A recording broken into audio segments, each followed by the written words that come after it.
Proverbs 13. A wise son heeds his father's instruction, but a mocker does not listen to rebuke. From the fruit of his lips a man enjoys good things, but the unfaithful have a craving for violence. He who guards his lips guards his life, but he who speaks rashly will come to ruin. The sluggard craves and gets nothing, but the desires of the diligent are fully satisfied. The righteous hate what is false, but the wicked bring shame and disgrace. Righteousness guards the man of integrity, but wickedness overthrows the sinner. One man pretends to be rich, yet has nothing. Another pretends to be poor, yet has great wealth. A man's riches may ransom his life, but a poor man hears no threat. Another pause. I'm going to go back to this verse and reread it. One man pretends to be rich, yet has nothing. Another pretends to be poor, yet has great wealth. This goes along every time when I see this, especially, I immediately think of bringing past to present, first impressions.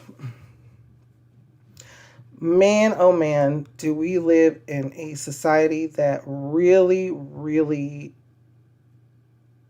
does commonly judge off of first impressions, or how people look, how people act, how people talk, and not really know or come to know the actual story. It's kind of like the Bible. People see it, people have heard of it, people have feelings and thoughts about it, but haven't read it.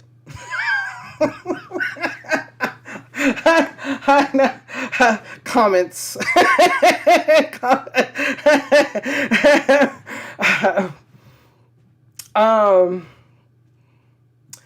There's a lot of judgment. There's a lot of thoughts and feelings, and ooh, that person doesn't smell good, so they must be. Ooh, that person doesn't look. I don't think that person looks good, so they obviously are.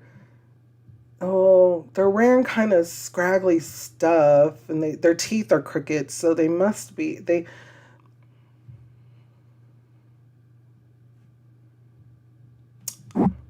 I don't have perfect teeth. I don't.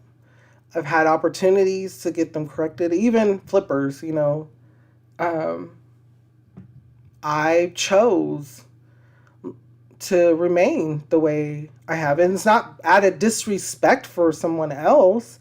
It's because I chose at this point. I chose. It's not a problem for me. I'm not having difficulty talking, enunciating, articulating, eating. But when it comes to here, when it comes to a lot of places, a lot of things that's looked at on as, uh-oh. So what we have to do is rely on the Lord. Give it to the Lord, pray, because the Lord will reveal. The Lord will provide that information. You may think that somebody, like it just says, listen to what Solomon is telling you. One man pretends to be rich, yet has nothing. Another pretends to be poor, yet has great wealth. It also, in society, and it also is coming at us too, followers, walkers with the Lord, Christians, let's go.